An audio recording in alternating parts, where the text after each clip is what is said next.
Do you want to talk about the toxicity of plutonium, Arnie Gundersen? I think you could better do that, but it's a very dangerous substance named after the god of hell. Yeah, well, you know, it said a millionth of a gram will give you cancer if you inhale it, but in fact, when they injected plutonium into beagle dogs way back in the Manhattan Project, they didn't find a dose low enough that didn't give all the dogs cancer, which was probably 10 to the minus 9 grams, picogram amounts, incredibly tiny amounts. And plutonium's interesting. It's not absorbed from the gut generally in food except in the neonatal gut because it's immature, and also it's more readily absorbed in chlorinated water, and much of our water is now chlorinated. It gets into the body mainly though through inhalation, through tiny particles entering the lung, where it can induce lung cancer. But then it's an interesting material. It's transferred by white blood cells called macrophages that eat it into the lymph glands in the center of the chest. They're called mediastinal lymph glands, where it can mutate regulatory genes in cells to cause lymphomas. It is also an interesting material because the body thinks it's iron. It's an iron analog. So it combines with the iron transporting protein called ferritin. And as such, it's transported and deposited in the liver, where there's a lot of iron, where it can induce liver cancer, to the bone where hemoglobin is made in the red blood cells, where it can cause bone cancer or leukemia or multiple myeloma. It has a predilection for testicles, and every male in the Northern Hemisphere has a tiny load of plutonium in his testicles from the weapons testing days, and the stuff's still falling down from the sky. And it tends to deposit just next to the spermatogonia, the cells that are the precursors of the sperm, where it can induce mutations like for cystic fibrosis or for hemochromatosis or diabetes or whatever you name it. And those mutations then can be passed on generation to generation. Meanwhile, the plutonium, because it's got a half-life of 24,400 years and lasts for quarter to 500,000 years, lives on, and if the man's cremated, the smoke goes out the chimney so another man can inhale it, and it could get into his testicles and induce similar mutations. So you could see plutonium can cause an exponential increase in deleterious genetic diseases down the time track. The other thing plutonium does, it lodges in the ovary as well, where it can do the same thing to genes in the eggs, but it also crosses the placenta. Now, the placenta lets nothing through. It's a very, very selective organ, but plutonium does get through because the body thinks it's iron, where it can lodge in a chromosomally genetically normal embryo and kill a cell that's going to form the left half of the brain or the right arm, and that's called teratogenesis. And that's what that drug thalidomide did when pregnant women took it, to alleviate morning sickness, and their babies were born with gross deformities. I had a man who drove a bobcat on my land, and he had no arms. He just had legs, and he ran a radio station with his toes, and he was a thalidomide baby. The other very important thing for people to know about plutonium is each reactor manufactures 500 pounds of it a year, and you only need 5 to 10 pounds to make a bomb.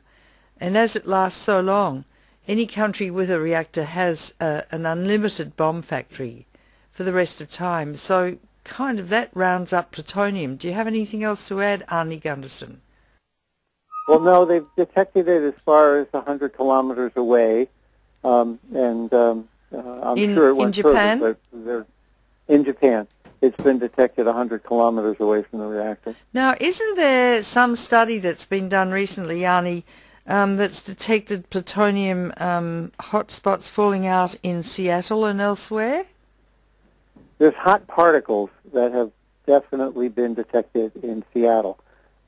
Whether they're plutonium or not is unknown at the time, but they are physically highly radioactive particles that fell out both on Tokyo, Japan in general, but also as far away as Seattle. Now, there's a study coming out on Monday, October 31, and it's by the American Public Health Association, and it's a peer-reviewed paper. The person who's written it is Marco Caltafan at Worcester Polytechnic, and he determined that in Seattle, individuals were exposed to about 5 hot particles a day if they led a sedentary lifestyle. Really? Perhaps as high as 10 hot particles a day if they were, physically active joggers and stuff like that. Really? 5 to 10 a day? Over what period of time? That's all of April.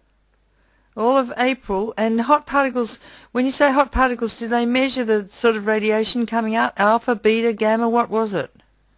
That will be presented in the paper, and I don't have the details on that. The process was that they had a filter, and the pump that pulled 10 cubic meters a day through the filter, and then every day they changed the filter, so that almost like a cigarette filter. And then they would roll the cigarette filter out and examine it with a scanning electron microscope, and they would find these hot particles. Oh. So they also found that the same study that will be released on October 31 also found that in the Cascades there was as much as 300 becquerels per kilogram of cesium-134 and 137 deposited on the soil. That's the Portland, Oregon area. And also there's an awful lot of data in Japan as well. Car air filters were highly radioactive, and also children's shoes were highly radioactive. Now, all those details will come out in the paper, and it's going to be on the APHA, American Public Health Association website. When? It'll be out November 1. Uh-huh. Okay, so people should keep their eyes open for this. So as we talk, Arnie Gundersen, it seems to me that really the truth about the Fukushima accident is only filtering out in small aliquots all the time, but the overall picture seems to be one of an absolute total disaster, where there's a cover-up by the Japanese government, by the International Atomic Energy Agency, by TEPCO, by the Nuclear Regulatory Commission, by the American government, about just how obscenely dangerous this accident has been, is, and will be. Would you like to comment on that statement, Arnie Gundersen? I've been dealing with a lot of reporters in Japan, and Tokyo Electric has an enormous influence on the government of Japan. I think one of the reasons for the accident that it hasn't been paid for is that the government of Japan is afraid to drive Tokyo Electric into bankruptcy. But one way to get money to pay for a quicker cleanup would be to sell Tokyo Electric and use that cash to clean up Japan. And that doesn't seem to be on anybody's agenda. So clearly within Japan, there has been a hand-in-glove relationship between Tokyo Electric and the government. I've said before that the priority of Tokyo Electric was save Tokyo Electric, then maybe save the Japanese government, and if there were anything left, save the people of Japan. And I think the priority of the Japanese government was, 1, save the government, 2, save TEPCO, and if there was anything left, save the people of Japan. So I think that the people of Japan have been at the bottom of both priorities for both the government and Tokyo Electric. I would agree with you, too. Here in the States, the accident is being minimized by both the regulators, the government, and obviously the nuclear reactor vendors. That's obscene. I can't think of any other word to say but obscene. As I look at the study from the New York Academy of Sciences on Chernobyl and compare what the Russian government did in its haste and concern, it took a while, 10 days to get going, but it did get going, and compare that with the Japanese government, what they've done, the comparisons are quite startling. Would you say that, Arnie? I actually think it's worse, because the population density in Japan is much higher than the population density in that part of Europe. So, yes, the Russians acted after the bureaucracy became aware of the magnitude of the problem. They got people out and kept people out. But there weren't as many people to move. Now, here's the Japanese who have more people and didn't move them. So I'm really concerned about the long-term health effects of the people of northern Japan. Yes, well, there are 300,000 children still in Fukushima Prefecture, two-thirds of whom are going to school and living in areas where the Russians would have evacuated people already. And I know Japan's a crowded island and there are millions of people. There are, 30 million people in Tokyo or 50 million or something. But they could have evacuated those children who are so innately radiosensitive to southern parts of Japan that they just should have done it. And the thought that you can clean it up is a misnomer. You can't clean up radiation. Look, you can get bulldozers and you can bury some stuff and then it'll come up again in the plants and in the food and with rain and wind and everything. Lots of the areas in Fukushima Prefecture are mountainous, they're wooded, and as you've pointed out to me on numerous occasions, Arnie Gundersen, when they might clean up a little village by bulldozing it and stuffing the stuff in a trench or something, but then when it rains, down comes more radiation and the water brings it down from the hills and the like. Do you want to talk about clean-up per se? Yeah, I absolutely agree with you that the children should have been moved out in the first couple of days. And I was on television here in the United States on CNN saying just that. The women, childbearing age women, pregnant women, and children should have been moved out immediately.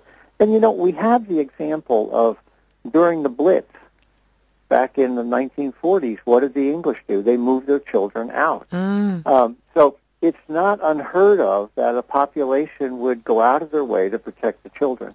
And I think the Japanese missed the opportunity and are continuing to miss the opportunity. These the photographs we've got of the children's shoes in the Fukushima Prefecture show that they're just loaded with cesium. And, the shoelaces, and the kids get it on their hands, and then they get it in their throats. Oh, God almighty. On and on.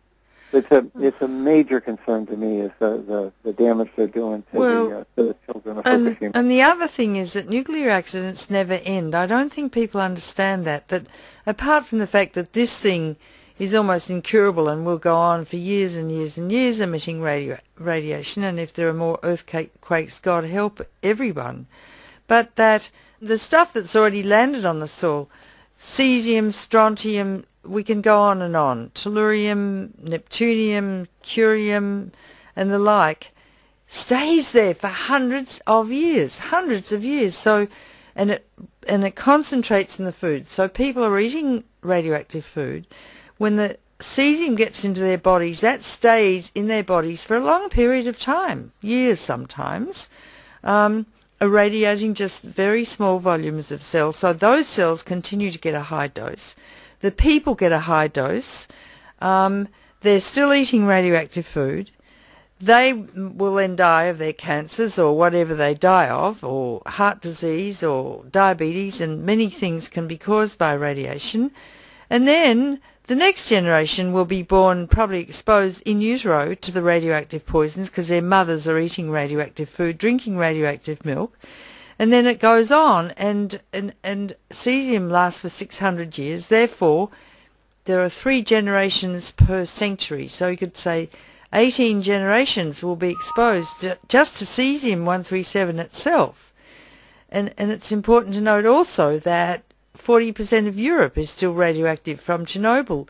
What really staggers me, Arnie, as a pediatrician, I guess, is that this is so irreversible. And once it happens, it's happened. There's nothing anyone can do about it.